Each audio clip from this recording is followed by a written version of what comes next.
Titullari i klasës së kontrabasit është titulluar aktiviteti i zhvilluar në bibliotekën Marin Barleti, ku mori pjesë muzikanti dhe pedagogu Arben Basha, i cili prej vitit 1988 ligjëron në Universitetin e Arteve në Tiranë. Në harmoni me instrumentistë të tjerë, Basha interpretoi pjesë të përzgjedhura muzikore, duke krijuar një atmosferë të ngrohtë dhe emocionuese për të pranishmit. Ai i përket brezit të muzikantëve shkodran që janë formuar në këtë qytet dhe më pas kanë zhvilluar karrierën e tyre në Tiranë, por që ndjen gjithmonë detyrim moral të rikthehen në Shkodër për aktivitete kulturore e artistike. Patjetër, dhe jo vetëm në rastin konkret ku sot vjen në një status tjetër, por unë besoj dhe për hir të realitetit jam një personazh i tillë që ka marrë në kohën kur ishte përveç për më tepër, po i përmend një rast në vitin 1997, kur situata sigurisht ishte ajo që ishte, me një autobus me korin e shkollës tonë të Akademisë Arteve, me dirigenti Milto Vaku dhe me koleg orkestrës të Akademisë Arteve, kemi ardhur për koncert, saqë shumë prej kolegëve këtu dhe atje kanë thënë, por bën një rrezikim shumë të madh. Në këtë pikpamje, rrugtimi jon, prurjet nga aktivitetet nga Tirana e në Shkodër,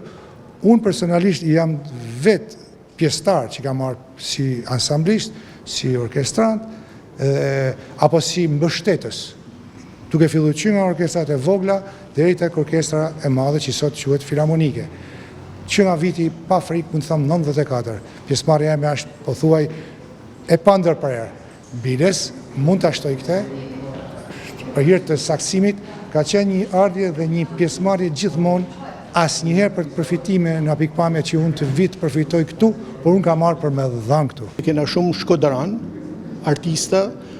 ose edhe të fushave tjera, që janë shkput dhe janë prej vitesh në Tiranë, dhe Shkodra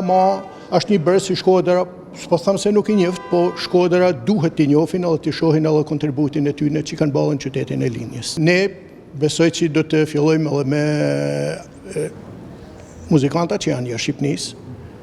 mirë thirrë sepse janë mirë, ndoshta aktivitetet mund t'i zhvillojmë në shkollë, janë mirë edhe për nxënësit, për t'i pasqyru, për të pasë se si është rruga e artit, se nuk është gjithmonë rrugë e këndshme, është edhe mundimshme, edhe lodhshme, mandej ka edhe shpërbimin e vet. Të promovojmë muzikantë të mas viteve 80, të cilët kanë një rëndësi shumë të madhe për muzikën kombëtare dhe natyrisht burimi tyre në shkolla artistike për Kjakova, nga që kanë marrë këtë shkollë. Pra promovimi i tyre, identifikimi i tyre, studimi i tyre, një biografi, një CV, një punë, për të promovuar ka muzikantë të shkëlqyeshëm të viteve 80. Gjatë aktivitetit nuk munguan dhe vlerësime për Arben Bashën si muzikant dhe pedagog, por dhe lidhjet e tij të forta me qytetin e Shkodrës dhe kontributin që ai ka dhënë në promovimin e muzikës klasike.